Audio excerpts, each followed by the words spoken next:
آپ کے ساتھ آج بہت عرصے کے بعد آلموسٹ آفٹر 6 months ملاقات ہو رہی ہے. درمیان میں ایک لمبی غیر موجودگی کی وجہ جو ہے وہ کرونا کے بڑھتے ہوئے کیسز تھے, تو اس وجہ سے ہم نے کچھ عرصے کے لیے ریکارڈنگ جو ہے وہ بریک کی تھی کہ اس کے بعد دوبارہ شروع کریں گے. تھوڑا سا آگے چلنے سے پہلے میں آپ کو دوبارہ اپنا انٹروڈکشن کرا دوں, اور جو اب تک ہم پچھلے کچھ پروگرامز میں بات کر چکے ہیں اس کا ایک چھوٹا سا آپ کو جس جو ہے وہ بتا دوں گی. پہلے میرا نام خولا ولایت ہے. I'm a student of economics, lifetime. I'm a research scholar. اور I'm a professor in 3 different universities. Economics پڑھاتی ہوں, مینیجریل اکنامکس پڑھاتی ہوں, مائکرو اکنامکس پڑھاتی ہوں, انٹرنیشنل اکنامکس پڑھاتی ہوں, پلس مارکیٹنگ اینڈ مینجمنٹ کے سبجیکٹس پڑھاتی ہوں. اس کے علاوہ I am the vice president of social democratic forum, جو ہم نے political, economical and social discussion کے لیے ایک فورم رکھا ہوا ہے, جس میں almost all the left from the Lahore جو ہے وہ آتی ہے. ہر طرح کی پارٹیز کے ممبرس بھی آتے ہیں, اور ہم بیٹھ کے جو موجودہ حالات یا سچویشن ان پہ ڈسکشن کرتے ہیں, سوال لیتے ہیں, ان سوالوں کے جوابات دینے کی کوشش کرتے ہیں. اسی کوشش کا ایک حصہ یہاں بھی ہم نے شروع کیا کہ پاکستان کے معاشی مسائل کیا ہیں, ہم جس معاشی صورتحال سے گزر رہے ہیں اس کے پیچھے کیا ریزنز ہیں, اس کے پیچھے جو ہے کیا پولیٹیکل سچویشنز ہیں, اس کے پیچھے جو ہے کیا معاشرتی حالات ایسے کیا ہیں, ہم یہاں تک کیسے پہنچے ہیں.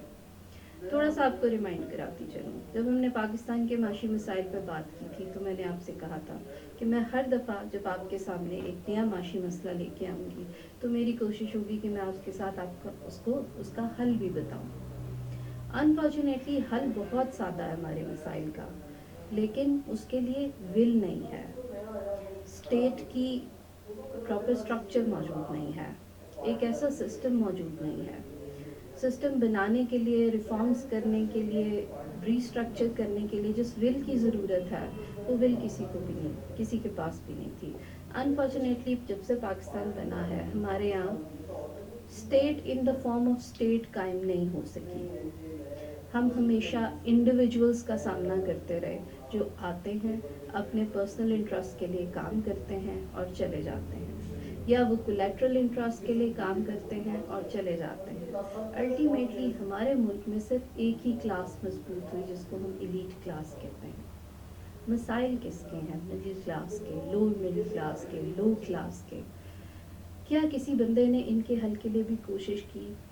ہاں, کچھ ایسے سیاسی حکومتیں آئیں جنہوں نے عوام کی رفاہمہ کے لیے بھی کام کرنے کی کوشش کی, لیکن انفارچونیٹلی اسٹیبلشمنٹ کے نام پہ ہمارے پاس اتنا بڑا ہاتھی موجود ہے جو کسی بھی رفاہمہ کے کام کو اس کے آخر تک نہیں پہنچنے دیتا. تو یہ بہت انفارچونیٹ بات ہے. دوسری انفارچونیٹ بات یہ بھی ہے کہ ہم جب تک اپنے ہر طرح کے ادارے میں اصلاحات نہیں کرتے, ریفارمز نہیں لے کے آتے, تب تک ہم کچھ بھی کر لیں, کوئی بھی پالیسی بنا لیں, اس کا آؤٹ کم اچھا نہیں ہوگا. فار ایگزامپل, ہر دفعہ بجٹ آنے سے پہلے ہم اپنا ریونیو کا ایک ٹارگیٹ مقرر کرتے ہیں, پھر اس کے بعد ہم IMF کے پاس جاتے ہیں کہ اب ہمیں پیسے دیں تب کر کے ہم یہ ٹارگیٹ اچیو کر سکیں. ہم اپنے بجٹ ڈیفیسٹ کو فائنینس کرنے کے لیے قرضہ لیتے ہیں, ہم اپنے ٹریڈ ڈیفیسٹ کو فائنینس کرنے کے لیے قرضہ لیتے ہیں, اور پھر ہم IMF کی یہ بھی منتیں کرتے ہیں کہ پلیز جو ہم نے ریونیو ٹارگیٹ رکھا اس کو کم کر دیں. سملرلی لاسٹ ایئر ہم پچھلے سال کے بجٹ پہ بات کر رہے تھے اور ہم حکومت کو کرٹیسائز کر رہے تھے کہ اس نے ایک بہت ہی ایلوژنسٹک, ایک ایسا ٹارگیٹ دیا ہے جو کسی لیلا مجنوں کی داستان لگتا ہے. آپ کے معاشی حالات کو دیکھتے ہوئے, آپ کے اکنامیکل انڈیکیٹرز کو دیکھتے ہوئے, اٹ واز کوائٹ امپاسبل کہ آپ 7 ٹریلین کا ٹارگیٹ جو اچیو کر سکتے ہیں. ہوا وہی, آپ نے پھر 5.5 پہ ٹارگیٹ ریکنسیڈر کیا, اب پھر آپ IMF کے ساتھ نیگوشیٹ کرنے جا رہے ہیں کہ آپ اپنا ریونیو ٹارگیٹ 5.1 کرتے ہیں. It is not the answer. Every time negotiating it and changing it is not the solution. Tax reforms پہ بھی بات کریں گے. آپ میرے پچھلے پروگرامز یا پچھلی ویڈیوز جو ہیں دیکھ سکتے ہیں, اس کا لنک جو ہے وہ اس کی ڈسکرپشن میں دیا ہوگا. میں نے بڑی ڈیٹیل سے بتایا تھا کہ ہمارے ٹیکس اسٹرکچر کے ساتھ کیا پرابلمز ہیں اور ان پرابلمز کو کیسے سالو کیا جا سکتا ہے. آج کا پروگرام ایک تو چونکہ کنٹینیوشن قائم کرنے کے لیے کہ جو پچھلے پروگرامز کیے گئے ان کے ان کو آگے جاری رکھنے کے لیے تھوڑا بہت میں نے سوچا کہ میں آپ کو پرانا ریفرنس بھی دوں، اور ایک آج کل جو نئی بحث ہے آنے والا بجٹ جو ہاٹ ٹاپک ہے اس پہ بہت تفصیل سے بات ہو سکتی ہے۔ اگر پچھلے سال میں ہم کارکردگی دیکھیں تو اس وقت پاکستان میں ہر جگہ جو ہے ایک ہی چرچا ہے، ہماری اکانومی سٹیبل ہے۔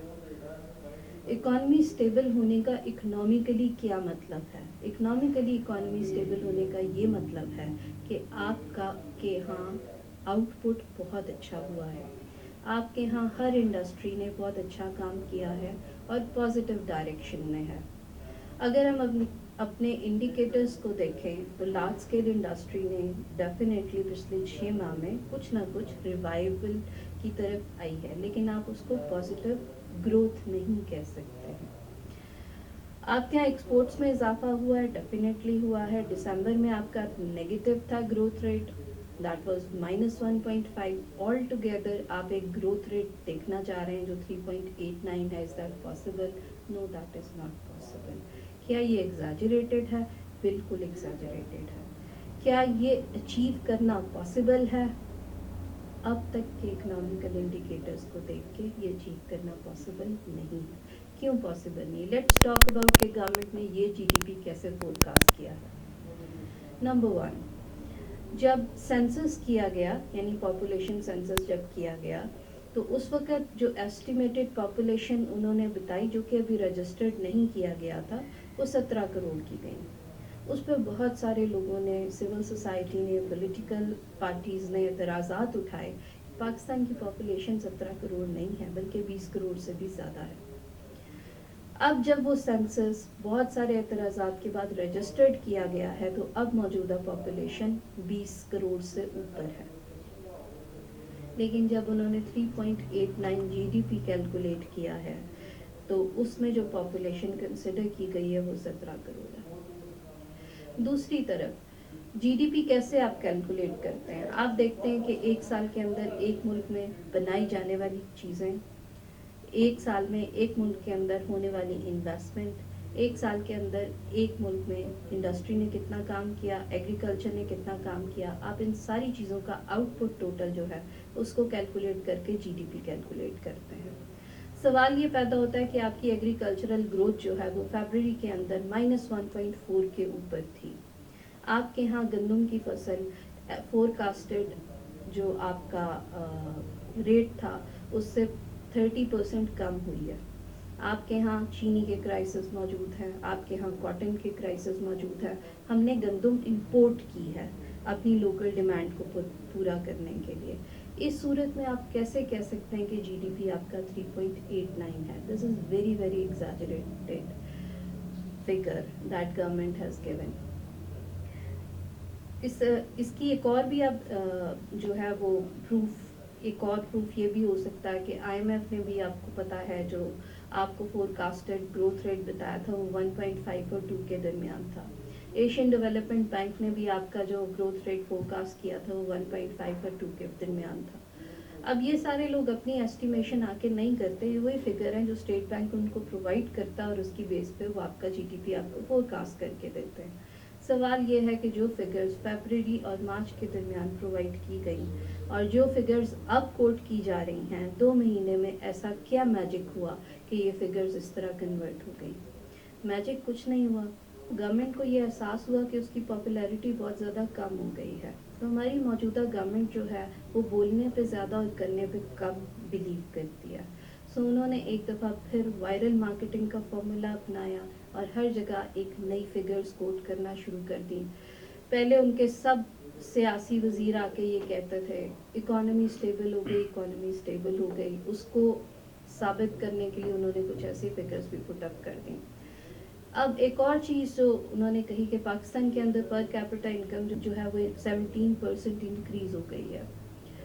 انفارچونیٹلی پر کیپٹا انکم آپ کیسے کیلکولیٹ کرتے ہیں؟ آپ اپنی نیشنل انکم کو ڈیوائڈ کرتے ہیں ٹوٹل پاپولیشن کے اوپر، اور نیشنل انکم آپ کیسے کیلکولیٹ کرتے ہیں؟ آپ کنزمپشن، انویسٹمنٹ اور ایکسپورٹ مائنس امپورٹس اور